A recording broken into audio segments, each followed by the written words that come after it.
Okay, in this video I'm going to go over the FPV setup that I'm presently using in my Stingray. I want to start out by saying I am not an FPV expert. I mean, when you start getting into FPV, you'll find there's a whole nother hobby going on with multiple levels of things you can do and all different frequencies and all different ways to do stuff. I have not gotten deep into that. I simply got some systems that work, and I've experimented around with a little bit, but I'm not an expert, and this is not a general tutorial on FPV. It's just really explaining the stuff I have done and what I've found works with the Stingray. Now, to start out, when I first started flying the Stingray, what I got for FPV is I got the Dominator goggles with their 250 milliwatt transmitter and their stock camera that comes with it. It was like, I think now it's $279. That's the setup that I flew for over a year with all my FPV stuff. It's a fine setup. It works okay. It's on the low end of quality, but price also. So if you're trying to find out if you like FPV, I tend to recommend it's the Fat Shark Dominator setup. It comes with the transmitter, the transmitter and the camera. That just works. It works fine. It'll do this stuff fine. It's sort of the low end, but it's a good place to start. The stuff, and this is 5.8 gigahertz. Sorry, that's what all this system is on. It's 5.8. Now that I've been flying more and got a lot into it, I know I really like it. The kind of system I've moved to over the Dominator goggles, I've now gotten the Attitude goggles. These just sort of an upgrade for the Dominators. They're basically a better field of view. So it's basically you take a picture of this size on the Dominators and you moved it up. So it's a nice, bigger, better resolution image on the Attitude SDs. Other than that, it's also 5.8 with your antenna. I use the Clover. I purchased cloverleaf antennas for all my stuff in addition to the system the way it comes. So that's another, what, $20 I think for a set of antennas.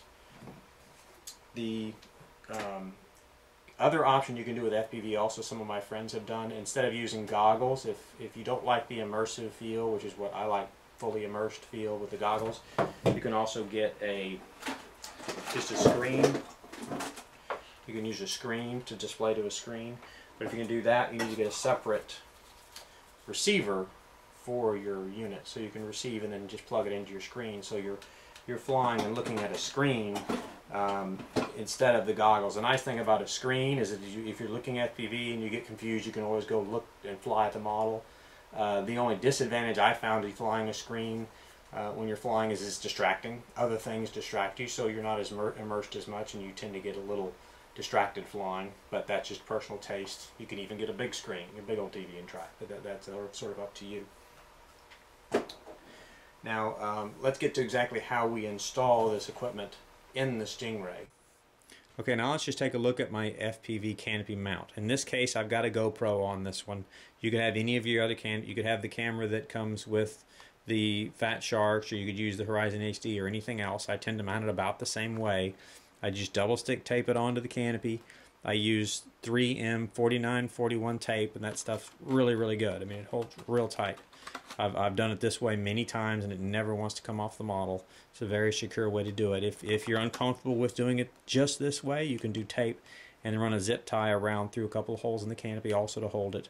But I've not found that necessary at all. I also have the cable running out of the GoPro down to the transmitter that's inside the canopy. Now, this cable you can just buy pre-made from places like bevrc.com. It's just a mini USB cable that it already has the ends on it that plug directly into the Fat Shark transmitter. You can also run this much nicer. You can run it in and run it through the back scoop and down inside, so it's much more hidden. I just change cameras frequently, so this is the easiest and quickest way for me to mount it. On the inside, you don't really, I've got a receiver in mine in this case, but you don't need this. The receiver can stay in the model, and you have one cable running down, so all you really have to have is your transmitter and then your camera, and that's really all that's inside your FPV canopy. In my case, since I'm running the receiver here, I just have my one cable that's going to run down to my TG Multi, and then I wire in my antennas for the radio. But that's about it. It makes a very easy install on your canopy. Okay, now that you've seen how we mount it in the model, we can give you some options on what cameras to use. This Stingray here has a GoPro sitting on top. This one I like a lot because it does all my video recording and it can be used as my FPV. The only downside with the GoPros is you read online, different people have issues with it shutting off on you. There's also issues that it's running its own battery, so you may have some issues with it not being charged. I've read where you can power it through the system, although I'm not presently powering it through the system. There are different options on how you can make this work, but simply plugging it in with your cable, using the stock battery, you can make it work fine. It gives very high quality images. Just make sure to have the latest update in the program so that you have the least chance of it shutting down on you. In addition to this kind of camera, one other camera I've used some is a Horizon HD. It's very similar to a GoPro in the kind of images it takes. It's also got the memory card in it, everything else. It's a nice camera. The thing with this camera is it's really more of a do-it-yourself kind of system. You have to read online how to do some of the stuff with it because it needs like some extra components so it doesn't tend to white out on you. You've got to follow the programming is a little more confusing on actually how to program it. It's not quite as logical. So it's a very nice camera. It's also about half the price of a GoPro. The mounting of it's a little more confusing on how you do it. But another nice thing is you can set it like in a pan and tilt system. It's really set up well for a pan and tilt system.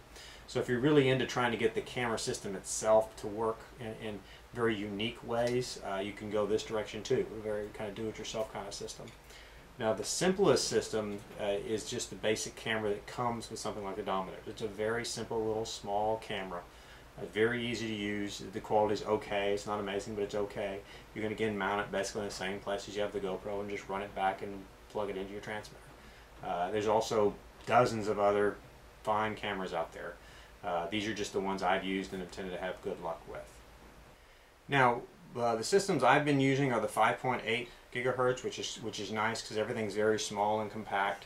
You've got your very small transmitter and you've got a very small receiver actually in your goggles, so everything's very compact and easy and convenient and inexpensive. Very small antennas as well. The disadvantage of this kind of system is it doesn't fly behind objects very well. Like if you get down behind a house or behind something else, this just shuts off. You get too far behind any sort of trees, you lose signal as well. So if you're trying to really fly behind a lot of terrain and underneath things, you may want to go to the lower frequencies to let you go middle of things. The one nice thing about it tending to shut off on you behind objects is that tends to mimic what your transmitter does. So if you're just using a regular transmitter system, it's going to lose signal in all those areas too. So it's kind of nice that you get a little warning with your 5.8 system, hey, you're going to lose signal here because I'm losing video. So that's a bit of a safety. But if you want to get more advanced with going behind things and going further, then you want to drop down in frequency. One example would be the 1.2 gigahertz systems. The transmitter is a similar size, so on the model itself it's not that big a deal. The problem is obviously the antenna gets a lot bigger, even though it's still a viable size on this model. But that'll let you really fly behind a lot of different things. You can go into all kinds of different spaces with these, more back in trees and stuff if you're flying through woods. And then you would likely use this kind of receiver.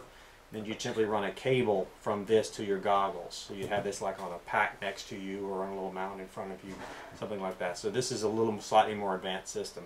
I've not tended to get into these kind of systems myself because I tend to prefer more close-in line of sight type flying, in other words at a distance of line of sight. So I'm doing aerobatics and those kind of things, and I don't fly behind as many objects. So the 5.8 systems are really perfect for me. But just know this kind of systems are out there that'll let you fly much more range, not necessarily more range, but much more behind objects. That's what this kind of thing is really good for. One other point on the transmitter for this FPV system, your power, all your power for this system is coming through your receiver on the model, so you don't have to have a separate power source for it. It all just plugs directly into the TG Multi, and power comes in through your BEC to this. It seems to all power it fine. The way I've rigged up, say, the GoPro, it's using its own battery. It's not getting power from this system. So you got to make sure to keep a charged battery in it. But if you're running the Horizon HD camera or the camera that comes with, like the Dominators or their other packs, those also get power through this same system. So you don't have to run a separate battery for that either. Okay, that's a basic look at our Stingray FPV setup. Now we're going to just show you a couple of videos of us actually doing some FPV with this system. Forgot the other camera.